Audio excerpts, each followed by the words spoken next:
All right, welcome to Geometry 3-4.1. We're learning about parallel lines and triangles. And so first we have a postulate and a few theorems that we're going to look over, as well as proving and maybe helping you answer some of the questions in the textbook. But the first one is just called the parallel postulate. And all this says is if you're given a line, so if we're given line L, and a point that's not on the line, that there's only one line that we could draw that's parallel to it that passes through P. So one more time. I'm going to draw this line so you can maybe see what I'm talking about. We're given line L, and it's saying through point P here, there's only one line we could draw, and I'll draw as best I can, that is parallel to line L. And that's all it's saying. There's only one possible way to draw a line through point P that is parallel to line L. I mean, any other type of line that I drew that passes through point P is just not going to be parallel to L. I'm sure you could kind of see this here. No matter how I draw another line, there's only going to be one that is parallel, even if I did it vertical. So again, the parallel postulate says, through a point not on a line, through point P, there is only one line parallel to the given one. That's the parallel postulate. Let's look at the next one. This is the triangle angle sum theorem.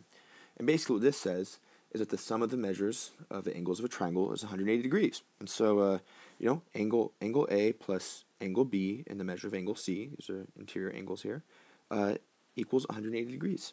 And on the next slide, we're going to look at how to prove this, but that's the theorem there.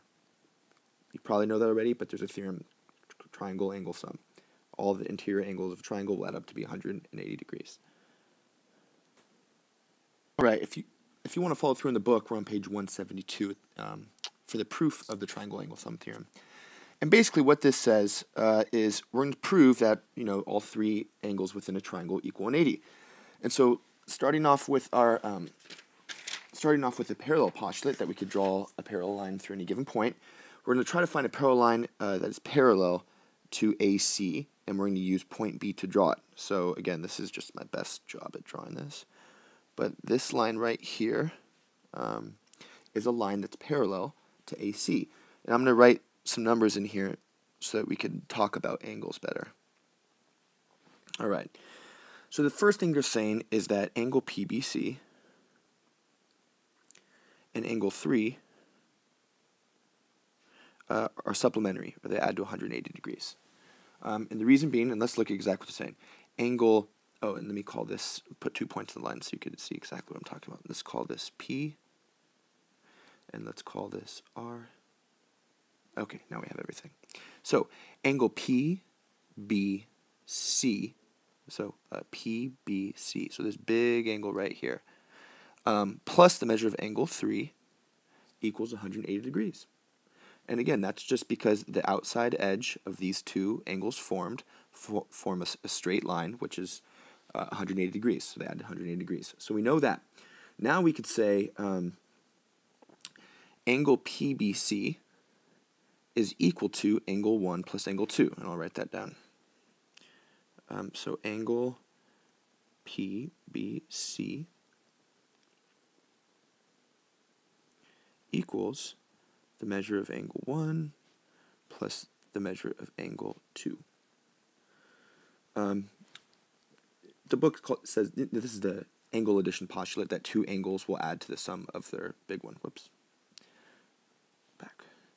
So angle 1 plus angle 2 equals its angle entirety. So this is, again, angle addition postulate. These two angles add to make angle PBC. So now, let's look at the third line. We have, it says, the measure of angle 1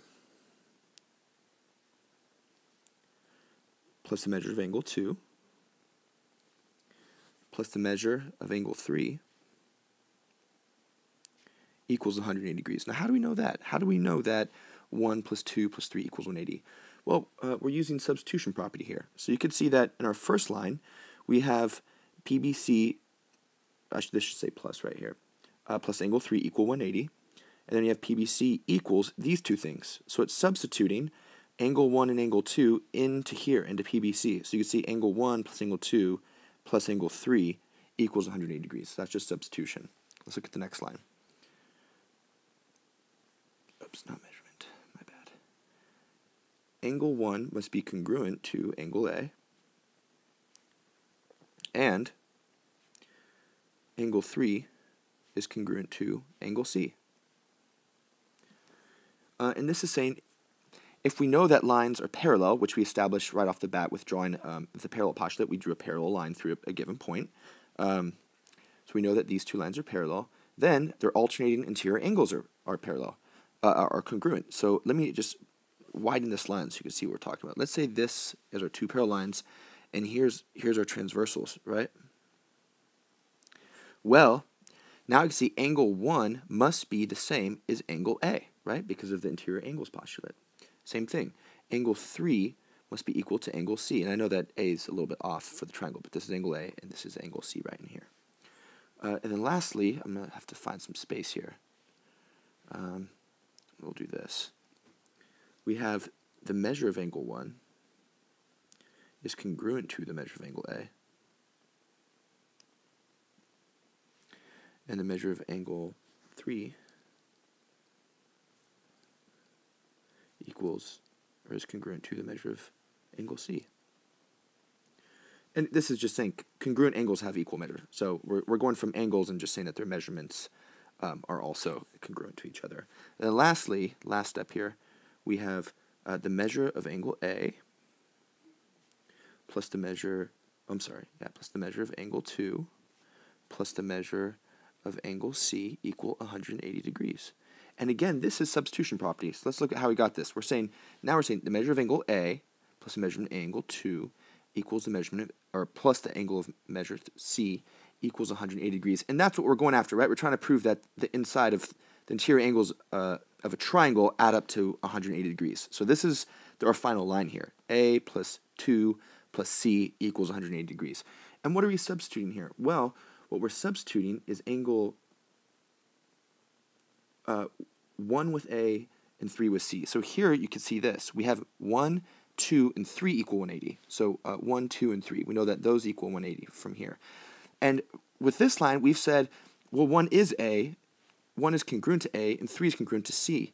So as opposed to angle 1 and angle 2 and angle 3 equal to 180, 1, 2, 3, I'm saying angle A, because it's congruent to angle 1, plus angle 2, which is the same, angle 2, and then angle C instead of 3, so I've substituted, again, 3 for C here, adds up to 180. And there we are. We've proved the triangle angle sum theorem. Let's look at the next thing. Here we're learning about the triangle exterior angle theorem. So we just got to establish a little bit of language. So let me change the color here. First of all, the exterior angle of a polygon. So this is angle 1. Its exterior angle of a polygon is formed when you just have by a side an extension of an adjacent side. So if this is the exterior angle of a polygon, we also need language to mark, and let me use a different color here. What do we call angle 3 and angle 2? These two things are called the remote interior angles.